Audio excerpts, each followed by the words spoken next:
ఉదయగిరి నియోజకవర్గం తెలుగుదేశం పార్టీలో బహిర్గతమైన వర్గ పోరు. తెలుగుదేశం పార్టీ అభ్యర్థి కాకర్ల సురేష్ తీరుపై మండిపడ్డ ఆ పార్టీ నేత మెట్టుకూరి రామిరెడ్డి తనయుడు మెట్టుకూరి రామ్జీవిరెడ్డి తన స్వగ్రామమైన అనంతపురంలో జరిగిన ప్రచారానికి కూడా తనకు సమాచారం ఇవ్వలేదని ఆవేదన. మాజీ ఎమ్మెల్యే బొల్లినేని ప్రోద్బలంతోనే తాను తెలుగుదేశం పార్టీలో చేరానని వెల్లడి. తెలుగుదేశం అభ్యర్థి కాకర్ల సురేష్ నుంచి గుర్తింపు గౌరవం లేకుండా పోవటం చాలా బాధాకరం. 40 సంవత్సరాల రాజకీయంలో ఏనాడు మమ్మల్ని ఈ విధంగా ఎవరూ అవమానించలేదు. మాజీ ఏఎంసీ మెట్టుకూరి రామిరెడ్డి. పార్టీలో గౌరవం లేనప్పుడు పార్టీలో కొనసాగాలా వద్దా అనే దానిపై టీడీపీ కార్యకర్తలు తన ఆత్మీయులతో సమావేశం.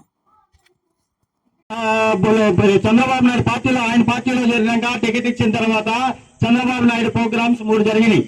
ఆ 3 జరిగితే మాన్యశ్రీ మాజీ ముఖ్యమంత్రి వర్యులు నారా చంద్రబాబు నాయుడు గారి సువర్ణ హస్తాలతో నెల్లూరులో తెలుగుదేశం పార్టీలో చేరడం జరిగింది. మార్చి 2వ తేదీ. రమారమి నెల రోజులు దాటిపోయి 40 రోజులు అయిపోయింది. ఈ 40 రోజుల్లో తెలుగుదేశం పార్టీ అనేక కార్యక్రమాలు ఎన్నికల ప్రక్రియలో భాగంగా చేసుకుంటూ పోతూ ఉన్నారు. కానీ ఎక్కడా కూడా మేము పార్టీలో చేరామని ఎవరైనా గౌరవంగా పార్టీలో చేరినటువంటి వాళ్ళని హక్కును చేర్చుకొని అందరం కలిసి పనిచేద్దామని అనే సాంప్రదాయం ఎక్కడైనా ఉంటుంది. ఎందుకనో మరి మేము తెలుగుదేశం పార్టీకి అంటరాని వారిమో మేము పనికిరాము. మరి మమ్మల్ని ఎక్కడా కూడా వారు పెద్దగా కార్యక్రమాలకు కానీ ఎక్కడా పిలిచినటువంటి పరిస్థితి లేదు. ఇప్పటికైనా వాళ్ళు మనందరినీ కలుపుకొని ఐకమత్యంగా ముందుకు పోతారని మంచి మనసుతో అలా జరుగుతుందని కలియుగ ప్రత్యక్ష దైవం వెంకటేశ్వర స్వామి సాక్షిగా ఆ విధంగా జరుగుతుందని మనస్ఫూర్తిగా నేను కోరుకుంటూ సెలవు తీసుకుంటున్నాను. మళ్ళీ రామారావు గారు వచ్చి 4 సార్లు ఆయన కాబట్టి అప్పుడు ఆయన కోరిక మేరకు రామిరెడ్డి చారాల పార్టీలు అన్నాడు.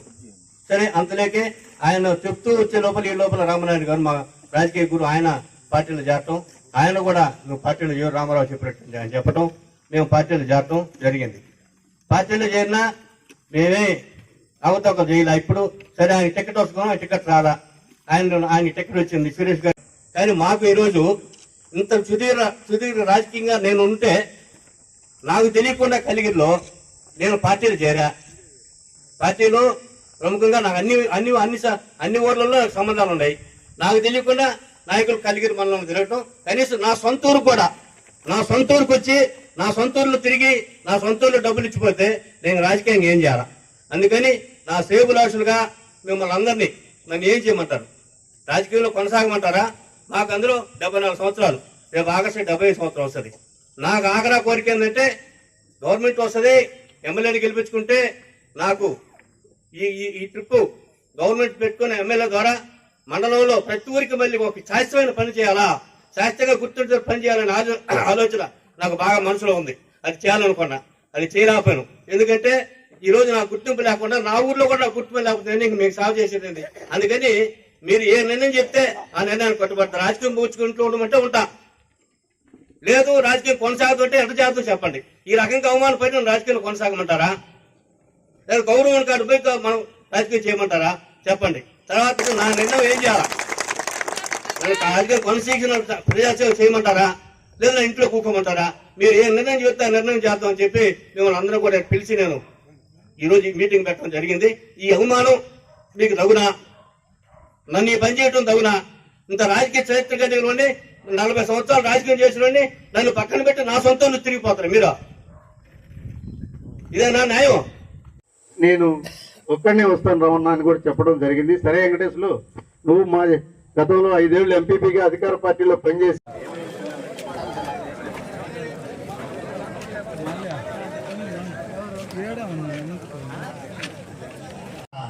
వారు పెద్దగా కార్యక్రమాలకు కానీ ఎక్కడా పిలిచినటువంటి పరిస్థితి లేదు. సరే మేము కూడా సరే పార్టీలో చేరాం. నాకు రాజకీయంగా కూడా అప్పుడేదో ఆర్థికంగా కూడా నాకు సాయం చేశాడు ఆయన. కాబట్టి అప్పుడు ఆయన కోరిక మేరకు రామిరెడ్డి చారాల పార్టీలు అన్నాడు. సరే అంతలేకే ఆయన వల్ల దయచేసి నాకు ముక్తాడు ఆల్రెడీ పడుకొని మనం ఏం మాట్లాడడానికి లేదు. అందుకని 2 మాటల్లో ముగించేసి ఇచ్చేస్తున్నాను. అందరికీ నమస్కారం.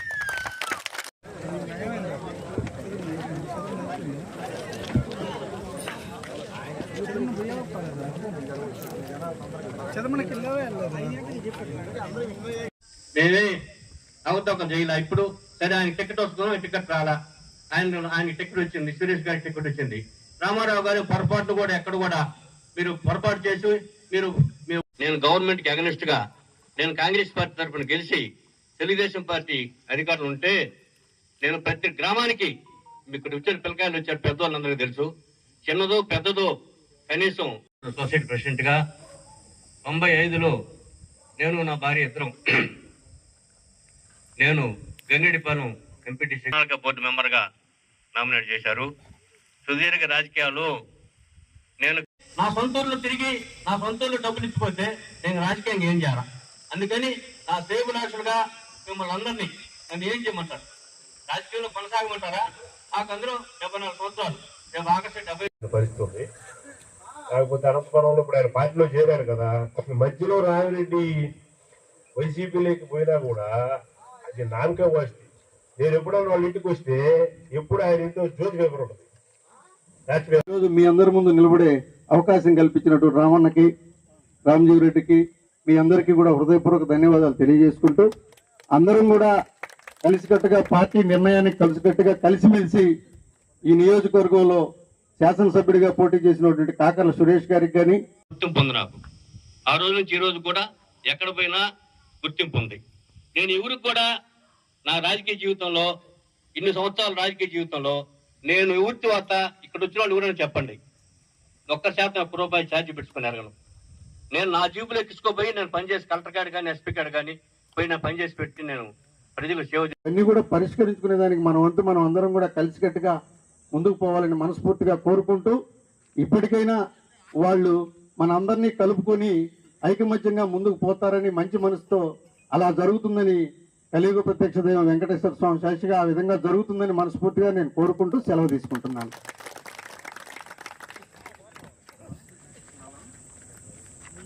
పెద్దలు సిద్ధుల నాయుడు గారు మాట్లాడుతారు. చంద్రబాబు నాయుడు పార్టీలో ఆయన పార్టీలో జరిగినాక టికెట్ ఇచ్చిన తర్వాత చంద్రబాబు నాయుడు ప్రోగ్రామ్స్ 3 జరిగినాయి. ఆ 3 జరిగితే మళ్ళీ రామారావు గారు వచ్చే 4 సార్లు ఆయన కాబట్టి అప్పుడు ఆయన కోరిక మేరకు రామిరెడ్డి నువ్వు చేరాల పార్టీలు అన్నాడు. సరే అంతలేకే ఆయన చెప్తూ వచ్చే లోపల ఈ లోపల రామనాయుడు గారు మా రాజకీయ గురువు ఆయన పార్టీలో చేరటం, ఆయన కూడా నువ్వు పార్టీలో చేరు రామారావు చెప్పినట్టు ఆయన చెప్పటం, మేము పార్టీలో చేరటం జరిగింది. పార్టీలో చేరినా మేమే అవతొక జైలా ఇప్పుడు సరే ఆయన టికెట్ వస్తున్నాం, టికెట్ రాలా, ఆయన టికెట్ వచ్చింది సురేష్ గారు. కానీ మాకు ఈరోజు ఇంత సుదీర్ఘ రాజకీయంగా నేను ఉంటే నాకు తెలియకుండా కలిగిరిలో నేను పార్టీలో చేరా. పార్టీలో ప్రముఖంగా నాకు అన్ని ఊర్లలో సంబంధాలు ఉన్నాయి.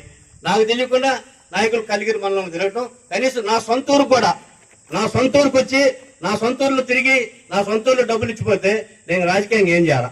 అందుకని నా సేవలాషులుగా మిమ్మల్ని అందరినీ నన్ను ఏం చేయమంటారు? రాజకీయంలో కొనసాగమంటారా? మాకు అందులో 74 సంవత్సరాలు, రేపు ఆగస్టు 75 సంవత్సరం వస్తుంది. నాకు ఆఖరా కోరిక ఏంటంటే గవర్నమెంట్ వస్తుంది, ఎమ్మెల్యేని గెలిపించుకుంటే నాకు ఈ ట్రిప్ గవర్నమెంట్ పెట్టుకున్న ఎమ్మెల్యే ద్వారా మండలంలో ప్రతి ఊరికి మళ్ళీ ఒక శాస్త్రమైన పని చేయాలా, శాస్త్రంగా గుర్తించే పని చేయాలనే ఆలోచన నాకు బాగా మనసులో ఉంది. అది చేయాలనుకున్నా, అది చేయలేకపోయాను. ఎందుకంటే ఈ రోజు నాకు గుర్తింపు లేకుండా నా ఊర్లో కూడా నాకు గుర్తింపు లేకపోతే మీకు సాగు చేసేది. అందుకని మీరు ఏ నిర్ణయం చెప్తే ఆ నిర్ణయాన్ని కట్టుబడతారు. రాజకీయం పూచుకుంటూ ఉండమంటే ఉంటా, లేదు రాజకీయం కొనసాగుతుంటే ఎంత చేద్దాం చెప్పండి.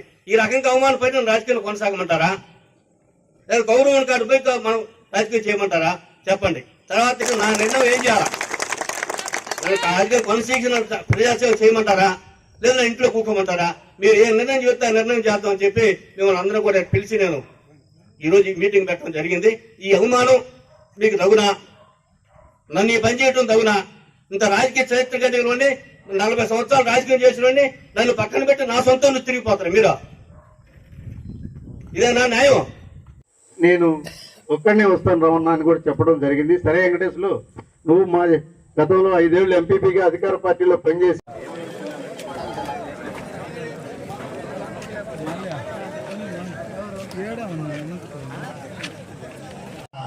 వారు పెద్దగా కార్యక్రమాలకు కానీ ఎక్కడా పిలిచినటువంటి పరిస్థితి లేదు. సరే మేము కూడా సరే పార్టీలో చేరాం. నాకు రాజకీయంగా కూడా అప్పుడేదో ఆర్థికంగా కూడా నాకు సాయం చేశాడు ఆయన. కాబట్టి అప్పుడు ఆయన కోరిక మేరకు రామిరెడ్డి నువ్వు చేరాల పార్టీలు అన్నాడు. సరే అంతలేకే ఆయన వల్ల దయచేసి నాకు ముక్తాడు ఆల్రెడీ పడుకొని మనం ఏం మాట్లాడేదానికి లేదు, అందుకని 2 మాటల్లో ముగించేసి ఇచ్చేస్తున్నాను. అందరికీ నమస్కారం.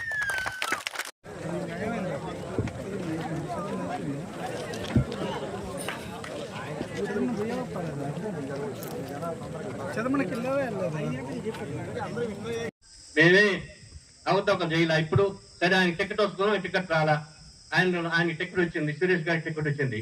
రామారావు గారు పొరపాట్లు కూడా ఎక్కడ కూడా మీరు పొరపాటు చేసి నేను గవర్నమెంట్ కి అగనిస్ట్ గా నేను కాంగ్రెస్ పార్టీ తరఫున గెలిచి తెలుగుదేశం పార్టీ అధికారులు ఉంటే నేను ప్రతి గ్రామానికి ఇక్కడ వచ్చిన పిల్లకాయలు వచ్చారు, పెద్దవాళ్ళందరికీ తెలుసు. చిన్నదో పెద్దదో కనీసం సొసైటీ ప్రెసిడెంట్ గా 95లో నేను నా భార్య ఇద్దరం నేను గంగిరెడ్డిపాలెం ఎంపీటీసీ బోర్డు మెంబర్ గా నామినేట్ చేశారు. సుదీర్ఘ రాజకీయాలు నేను నా సొంతూరులో తిరిగి నా సొంతూరులో డబ్బులు ఇచ్చిపోతే నేను రాజకీయంగా ఏం చేయాలా? అందుకని నా శ్రేయభిలాషులుగా మిమ్మల్ని అందరినీ నన్ను ఏం చేయమంటారు? రాజకీయంలో కొనసాగమంటారా? నాకు అందరూ 74 సంవత్సరాలు, రేపు ఆగస్టు 70 పరిస్థితి ఉంది. కాకపోతే అనంతపురంలో ఇప్పుడు ఆయన పార్టీలో చేరారు కదా, మధ్యలో రామిరెడ్డి వైసీపీలోకి పోయినా కూడా అది నామకే వస్తుంది. నేను ఎప్పుడన్నా వాళ్ళ ఇంటికి వస్తే ఎప్పుడు ఆయన ఇంట్లో జ్యోతి పేపర్ ఉంటుంది. ఈరోజు మీ అందరి ముందు నిలబడే అవకాశం కల్పించినటువంటి రామన్నకి, రామజీవి రెడ్డికి, మీ అందరికీ కూడా హృదయపూర్వక ధన్యవాదాలు తెలియజేసుకుంటూ, అందరం కూడా కలిసికట్టుగా పార్టీ నిర్ణయానికి కలిసిమెలిసి ఈ నియోజకవర్గంలో శాసనసభ్యుడిగా పోటీ చేసినటువంటి కాకర్ల సురేష్ గారికి కానీ గుర్తింపు ఉంది. నాకు ఆ రోజు నుంచి ఈ రోజు కూడా ఎక్కడ పోయినా గుర్తింపు ఉంది. నేను ఎవరికి కూడా నా రాజకీయ జీవితంలో ఇన్ని సంవత్సరాల రాజకీయ జీవితంలో నేను ఎవరి తర్వాత ఇక్కడ వచ్చిన వాళ్ళు ఎవరైనా చెప్పండి, 1% ₹1 ఛార్జీ పెట్టుకుని అడగను.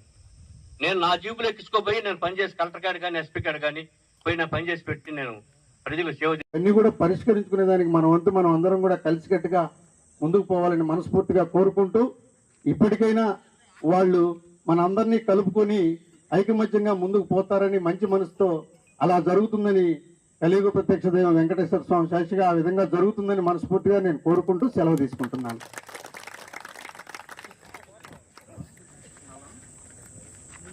పెద్దలు సిద్ధుల నాయుడు గారు మాట్లాడుతారు.